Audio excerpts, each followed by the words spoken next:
터전을 잃은 사냥들이 안전하게 보금자리를 찾을 수 있도록 생태 통로를 보완하는 게 시급해 보입니다. MBC 뉴스 김민욱입니다.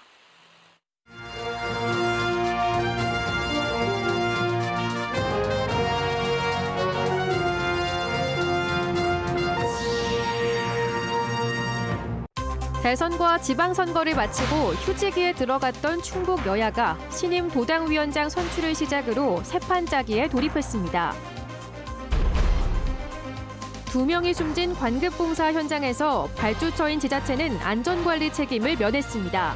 공사 규모가 작다는 이유에서였습니다. 물속 생태계를 위협하는 생태계 교란종이 도심 곳곳에서 목격되고 있습니다. 애완용으로 키우다 버린 것으로 보입니다. 보상금까지 주고 정작 공공재산에는 올리지 않은 땅이 많습니다. 청주시가 전담팀을 꾸려 100년치 문서를 뒤져 잃어버린 땅을 찾고 있습니다. 시청자 여러분 안녕하십니까? 계속해서 충북 소식입니다. 대선과 지방선거를 마친 충북 여야가 도당위원장 선출을 시작으로 새 판짜기에 돌입했습니다. 국민의힘에선 도당위원장 경력이 있는 경대수, 윤갑근 두 후보가 맞대결을 벌이게 됐고 더불어민주당은 이모선 의원을 추대하는 쪽으로 가닥을 잡았습니다. 휴식기를 가졌던 지역 정가가 다시 들썩이고 있습니다. 정재영 기자입니다. 청주 상당 국회의원 재선거부터 대선과 지방선거까지 내리 3연승하며 충북에서 과거 입지를 되찾은 국민의힘. 하지만 그 과정에서 자리를 둘러싼 당내 힘겨루기는 물론 수장인 정우택 도당위원장과 국회의원 3인방의 공천 갈등으로 대립하며 상처도 적지 않았습니다. 다음 총선까지 선거가 없는 만큼 차기 도당위원장은 현역 의원이 아닌 원외 당협위원장 등이 맡을 걸로 예상됐는데 결국 경대수, 윤갑근 두 후보가 도전장을 던졌습니다. 공교롭게도 둘 다 검사장 출신인데다 경대수는 2차례, 윤갑근은 1차례 국민의힘의 전신에서 도당위원장을 지낸 공통점이 있습니다. 검찰 출신 전직 도당위원장끼리의 맞대결. 국민의힘은 오는 22일 충북도당 대회를 열고 모바일 투표를 통해 다음 수장을 선출할 예정입니다. 대의원 650명의 표심에 따라 결과가 결정됩니다. 대선 이후 흐트러진 조직 정비를 강화하고 또 지방선거로 인한 공천 후유증, 갈등과 반목을 하루빨리 종식시켜서 화합과 소통으로 충북도당을 이끌어야 된다고 생각합니다. 올해 선거에서만 연패하며 다시 야당이 된 더불어민주당도 다음 주부터 차기 도당위원장 선출 절차에 들어갑니다. 민주당은 또 다른 갈등을 부를 수 있는 경선 대신 추대로 가닥을 잡았습니다. 이장섭 도당위원장은 민주당 충북 국회의원 4명이 논의한 결과 당의 혁신과 순조로운 도당 운영을 위해 중부 3군 이모선 의원을 추대하는 것으로 뜻을 모았다고 밝혔습니다. 조만간 지역위원장 8명이 모여 추대를 확정할 예정이라고 덧붙였는데 이변이 없다면 다음 달 14일 충북도당 대의원 대회를 통해 이모선 의원이 차기 도당위원장을 맡을 가능성이 높습니다. 민주당 도당위원장 임기는 2년으로 다음 총선 전까지 조직 정비는 물론 여당이 된 국민의힘 견제를 통해 도당을 다시 일으켜 세워야 하는 무거운 책임을 안고 출발할 수밖에 없습니다. 김영환 도지사가 추진했던 현금성 공약이라든가 레이크 파크 이런 공약들이 과연 도민들에게 적정한지 우리 민주당 차원에서 준비를 해서 저희 나름대로의 정책을 이제 개발해야 되지 않을까? 이유는 다르지만 새 출발을 통해 정리해야 할 것도 해결할 것도 많은 거대 양당. 양쪽 모두 새 수장은 사실상 이달 안에 결정됩니다. MBC 뉴스 정재영입니다. 지난달 옥천군이 발주한 공사 현장에서 인부 2명이 추락해 숨진 사고가 있었습니다. 고용노동부와 경찰이 업체의 안전관리에 문제가 있었다는 수사 결론을 냈습니다. 하지만 발주처인 옥천군은 이 공사의 규모가 작다는 이유로 책임에서 벗어났습니다. 김은초 기자입니다. 소나무 사이로 기다란 고소 작업대가 쓰러져 있습니다. 지난달 7일 가지치기 작업 도중 12m 높이의 고소 작업대가 쓰러지면서 여기에 타고 있던 60대 인부 2명이 추락해 숨진 현장입니다.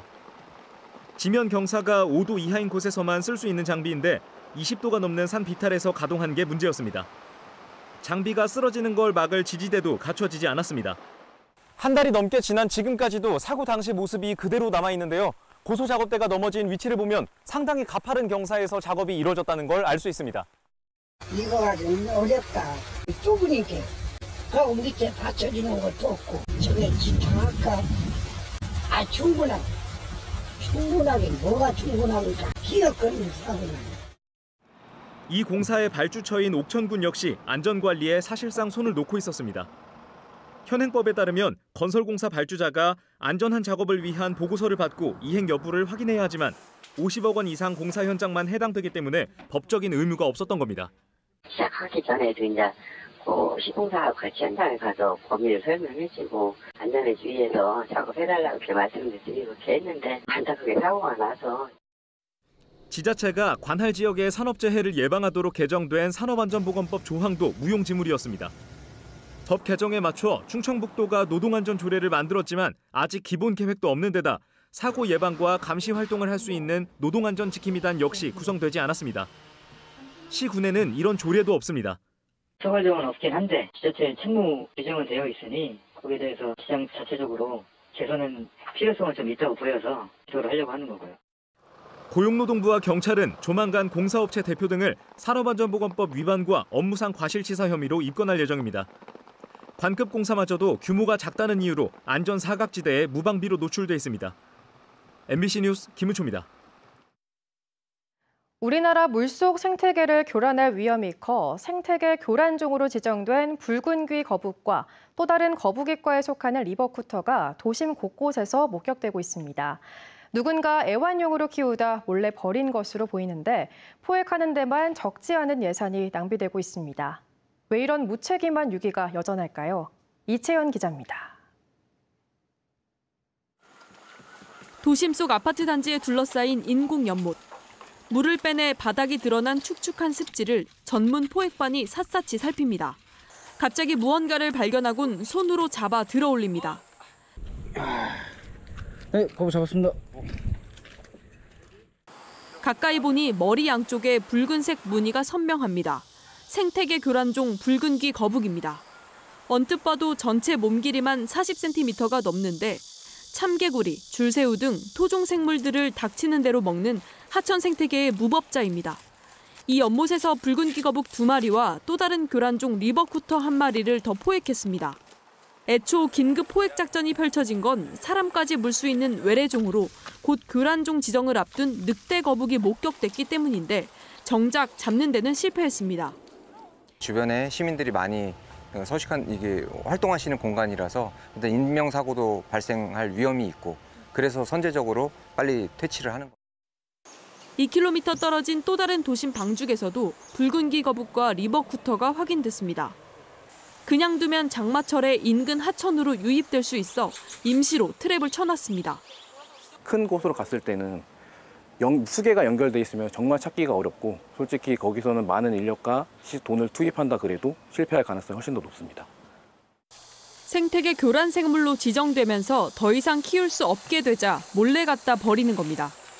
여기는 방사 말고는 생길 이유가 없지요. 그리고 다 방사지요. 자기 나름대로 좋은 일을 한다고 생각을 하시는 모양 같아요. 환경당국은 이런 외래종을 안락사해 폐기물로 버리도록 권고하고 있지만 현실은 그렇지 못합니다. 자기 손으로 죽인다거나 하는 거는 또 키울 때 마음도 있고 그동안 들은 정도 있고 하기 때문에 실제로 가게 앞에 두고 가시는 분들도 있고. 그렇다고 매번 누가 방사했나 일일이 증거까지 찾아내 처벌하기도 어렵습니다. 현재로선 지자체가 수시로 모니터링하며 포획하는 방법밖에는 없습니다. 사실상 실제로 방사한 현장을 목격했다는 등 직접적인 증거가 없으면은 그것이 이제 불법 방사했는지 직접 한 사람을 확인하기는 좀 어려운 상황이긴 합니다. 나 하나쯤은 괜찮겠지라며 소리 소문 없이 유기하는 비양심 때문에 주인 잃은 교란종들이 언제 어디서 토종 생태계를 위협할지 모르는 일입니다. MBC 뉴스 이채연입니다. 공석이었던 더불어민주당 청주상당 지역위원장에 이강일 행복가정재단 상임이사가 선출돼 중앙당의 인준을 받았습니다. 서울시 의원을 지낸 이강일 상임이사는 권리당원 투표로 진행된 경선에서 34.51%를 얻어 각각 33.3%와 32.18%를 얻은 김형근 전 도의장과 최충진 전 청주시 의장을 따돌리고 1순위로 선출됐습니다. 이강일 상임이사는 청주 상당지역위원회 대의원 대회 확정 절차만 남겨놨습니다. 한편 김형근 전 도의장은 부정선거운동이 경선 결과에 영향을 끼쳤다고 주장하며 이의를 신청했습니다. 집무실 축소를 공언했던 김영환 충북지사가 오늘 집무실을 대폭 축소해 이전했습니다.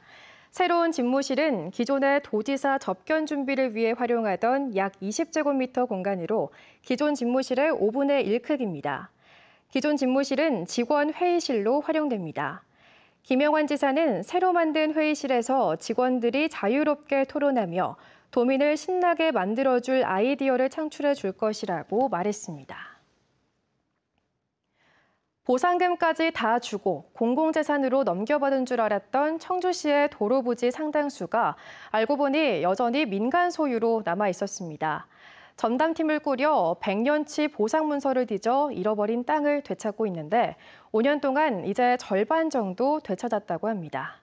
심충만 기자입니다. 지난 1974년 개설된 청주해안 도로. 청주시가 당시 이곳 땅 주인과 소유권 협의를 마치고 도로를 냈는데 이후 40년이 넘도록 이 도로의 땅 주인은 바뀌지 않았습니다. 청주시가 당시 소유권 이전 절차를 누락하고도 오랜 기간 알지도 못했다는 얘기입니다. 그때 제가 막 5살 이때인데 그때도 사진이 있는데 그럴 때 보면 있으니까. 엄청 오래된 도로네요. 네네네. 이렇게 기부 체납을 받거나 심지어 보상금을 주고 넘겨받은 땅인데도 법적으로 청주시 소유가 아닌 도로 부지는 2017년부터 현재까지 확인된 것만 거의 400건. 건당 평균 1.6필지씩 모두 26만 제곱미터. 감정가로 수백억 원대에 이릅니다. 법적 소유주가 재차 소유권을 주장하면 청주시는 과거 보상했던 땅에 또 보상을 하는 이중 보상 위험이 높아진다는 게 문제입니다. 예전에 지급된 필지를 간혹 등기가 넘어가지 않는 경우가 있어서 현재 그 소유자가 다시 청구를 하면 저희가 등기상 소유자는 개인으로 됐기 때문에 지급을 해야 되는. 청주시가 재산 찾기 조례와 전담 조직을 만들어 100년치 보상 자료를 뒤진 게 꼬박 5년. 과거 보상금 지급 등의 자료가 분명해도 소송을 불사하다 보니 보통 수십 년 된 일을 되돌리기란 여간한 게 아닙니다. 그 보상 관련 자료가 남아있지 않아서 그 관련 자료에 추적하는 것 자체가 제일 어렵고요. 소유자나 이해관계인이 사망한 경우가 많아서 다수의 상속인과 협의해야 되는 그런 문제점이. 청주시가 5년 동안 소유권을 되찾은 잃어버린 도로 부지는 모두 317필지에 모두 13만 제곱미터. 이제 반을 찾았고 앞으로 반이 남았습니다. MBC 뉴스 심충만입니다. 자신이 다니는 버스 회사에 불을 지른 60대 직원이 경찰에 붙잡혔습니다. 오늘 오전 9시 40분쯤 청주시 상당구의 한 버스 회사 기숙사 건물에서 60대 직원이 인화물질에 불을 붙여 본인과 50대 동료 직원이 화상을 입고 병원에 옮겨졌습니다. 불은 건물 내부를 일부 태우고 1시간 10여 분 만에 진화됐습니다. 경찰은 이 60대가 갑자기 인화물질을 가지고 들어와 불을 붙였다는 동료 직원들의 진술 등을 토대로 정확한 경위를 조사하고 있습니다. 기업발 미세먼지 저감을 지원하는 국내 첫 정부기관이 청주 오창에 문을 열었습니다. 산업통상자원부는 충청북도와 청주시, 재단법인 FITI 시험연구원과 공동으로 청주 오창에 연면적 5,900제곱미터 규모의 산업환경 개선 지원센터를 건립했습니다. 사업장 미세먼지 저감 설비의 성능과 신뢰성을 검증하고 저감 표준 기술 개발과 사업장별 컨설팅을 전담하게 됩니다. 한편 국내에서 발생되는 미세먼지 가운데 42%가 산업장에서 배출되는 것으로 알려져 있습니다. 김영환 충북지사가 현안 사업의 국비 확보에 나섰습니다. 김영환 지사는 오늘 기재부 2차관과 예산실장을 만나 충북의 내년도 중점 사업을 설명하고 전폭적인 지원을 요청했습니다.